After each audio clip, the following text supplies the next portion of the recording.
Okay everyone, now that you've gotten all the information on the packages, the upgrades, the media stuff, now we get into the fun stuff, which is the actual flight, the fundamentals, the training. So really want you to pay attention on this one. You're gonna learn all the important stuff on how to fly the jetpack and the jetboard to give you a chance to decide which device is right for you, or you can upgrade and actually fly both during your flight. Let's get it started. Our jetpack system is comprised of a carbon fiber jetpack and an industrial 40-foot hose that attaches to a standard jet ski, which acts as the power source for the jetpack. The engine pumps up to 1,000 gallons of water per minute up the hose to the pack to provide the propulsion to get you into the air. You'll be strapped securely into the jetpack with a 5-point safety harness, which utilizes a quick release system to allow you to instantly release the straps, depending on the harness system. Since the pack is buoyant, in case of an emergency, you can unbuckle and leave the pack in the water, where it will float until it's picked up by one of our team members.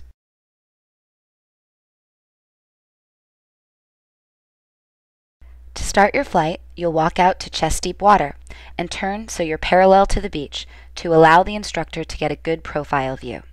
At that point, you'll want both hands on the control arms and both arms at shoulder level, which we call neutral or starting position. To ensure you're comfortable in the water and you're able to get yourself upright in the pack, we'll often do a quick swim test, where we'll have you let go of the control arms to see how the pack pushes you forward. To get your face back out of the water, you simply need to grab the control arms, raise your arms to shoulder level, and do a bicycle kick with your legs. Another way to get upright in the water is to grab the control arms and roll to the right or left, which will bring you to a sitting position in the pack. For your first flight, your instructor will be controlling the throttle for you via the jet ski throttle system, which means he'll be throttling you up and throttling you down. Once the engine is started, you'll want the bottom of the control arms right at water level, and as the instructor throttles you up, you'll slowly bring the control arms down together, keeping them level and right above the surface of the water. If one of the control arms drops, it will force you into a sharp turn toward the pod, and the instructor will have to throttle you down to prevent possible impact. The most important thing with initial movement is keeping the control arms level. If you let the control arms drop below the surface of the water, it's going to bring your head underwater. Alternatively, if you raise the control arms too high above the water, you won't be able to gain forward momentum, which is very unstable. Once you understand the basics of getting started, you can get into the air very quickly. You can see the proper starting sequence here, with the arms level, slowly coming down together as the throttle is increased.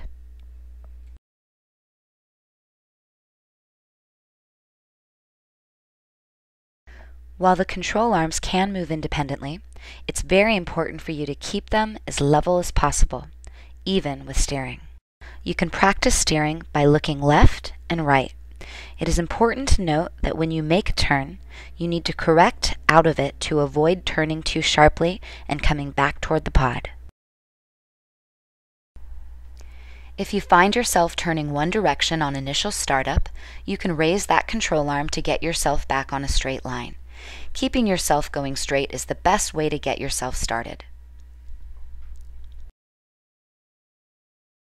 For your first flight, you want to avoid hovering, which occurs when you let the control arms go up too high, causing a loss in forward momentum.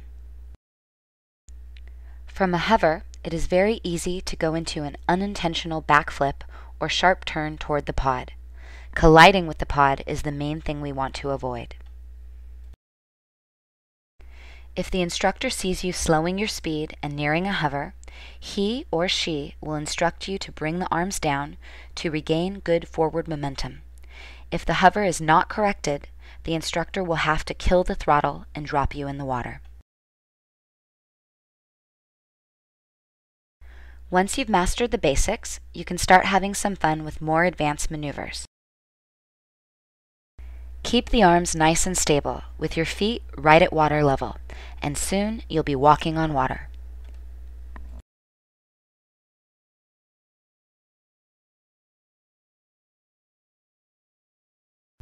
Climb the invisible staircase as the instructor throttles you up to do a perfect stairway to heaven.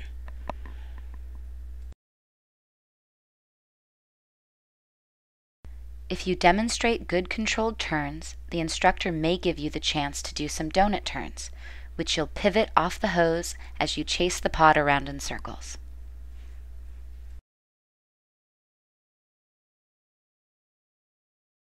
An underwater submarine is one of our most popular and exciting tricks. When the instructor counts to 3, quickly drop your arms to waist level to dive under the water. Hold it for 3 seconds and bring the arms back up to do a dramatic submarine, complete with a rooster tail on entry. This is just the beginning of many tricks you can do with Jetpack America. See you in the sky. The JetBlade system is comprised of 2 independent swiveling base plates with wakeboard-style boots, which allow the pilot to direct the jets of water coming from the sides of the feet to control steering, spins, and direction. Once you're strapped in, we'll pull you out to a safe depth to start you up. You'll immediately notice that everything floats. Not only is your life jacket buoyant, so is the JetBlade. Once at the correct depth, you'll need to roll over onto your stomach before you begin. Roll your upper body over first, and then follow by rolling your lower body. After the engine is started, your instructor will talk to you through your walkie-talkie helmet and slowly increase the throttle to get you moving. You'll want to start in the Superman position, which is done by locking your knees and arching your back slightly to keep your face out of the water. No need to swim, just let the jets push you forward. The next step is practicing S-turns. First, by simply looking and leaning in the direction you'd like to go, and then by bending one knee and lifting that foot. If you lift your right foot, you'll turn left, and if you lift your left foot, you'll turn right. You'll be surprised by just how easy it is to go in the direction you want to go. Once you're comfortable with turns, the instructor will increase your throttle slightly so that you can work on dolphin dives. You'll want to get comfortable with diving forward, because once you get in the air, if you ever feel unstable, you'll want to dive forward instead of going back toward the jet ski. To do a dolphin dive, bend your knees and let your feet come directly beneath you.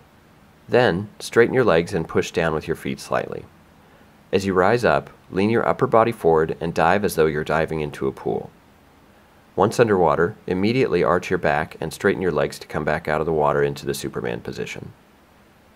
Once you demonstrate controlled dolphin dives, it will be time to stand up and get flying. To stand up, bring your feet underneath you and get the board flat, parallel with the surface of the water. As soon as your feet are flat, lock your knees and stand up without pushing down on or lifting your toes. Standing up should be a fairly quick but fluid motion. To stay stable in the air initially, try to maintain a straight line between your head and your feet. The board should be flat, with your weight evenly balanced on the arch of the foot, not leaning forwards or backwards. Here are a few mistakes commonly made by first-timers and how to fix them so that you can get up and flying quickly. When standing up, it is natural to bend at the knees if losing altitude, which will cause you to splash down in the water. Keeping your knees locked is one of the main keys to getting into the air quickly. Should you ever find yourself losing altitude, this is usually an indication that your toes are too low. By raising your toes slightly, you'll stop the descent. When feeling unstable, the natural reaction is to wave your arms in an attempt to maintain your balance. However, this throws your body out of axis and actually makes it more difficult to maintain stable flight. Keep your hands on your life vest in order to keep the proper vertical axis. As they rise out of the water, many first-time flyers look down. Your body will follow your head, and by looking down you'll begin to lean, possibly causing a fall. Keep your eyes on the horizon, and this will help you to maintain your balance. At the beginning of your flight, you'll want to always maintain a small amount of forward momentum. Hovering is when you stop moving forward entirely, and it is very easy to begin moving backwards or fall towards the jet ski from this position. If the instructor sees you hovering for too long or moving backwards, he or she will instruct you to bring your toes down slightly to regain a small amount of forward momentum. If the hover or backwards movement is not corrected, the instructor will have to kill the throttle and drop you in the water. Remember, if you ever feel unstable and are unable to recover, just dive forward like you practiced at the beginning of your flight. It may feel natural to bend your knees or sit down, but not only does diving forward allow you to recover quickly and get back to flying, it looks good too. Once you've mastered the basics, you can start having some fun with more advanced maneuvers. Try multiple dolphin dives, or dive from higher out of the water. Swimming is a fun trick that looks great too. Pretend like you're swimming quickly as the instructor throttles you up. Practice getting comfortable in a hover, and then you'll be able to do a yaw turn. From the hover, ensure that the hose is beneath you, and lift one toe while you push the other down. Make sure you keep the hose directly underneath you, as wide turns will cause the hose to lay over itself, temporarily restricting the flow of water. You want to spin around the axis of the hose, keeping the hose vertical. Once you get these down, underwater spins will be a breeze.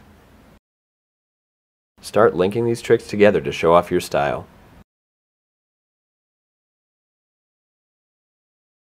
Okay everyone, there you have it. You are all trained up and ready to fly. Only 2 more things to do. At this point, number 1, it is your online waivers. You can click the link right here to access the online waiver. You and everyone who's flying needs to fill that out before you arrive for your flight. Number 2, if you forgot to purchase any upgrades, add-ons, media packages, you can do that now. Click the link right here, access that information. Other than that, let's go have some fun. Thanks again for flying with Jetpack America. See you in the sky.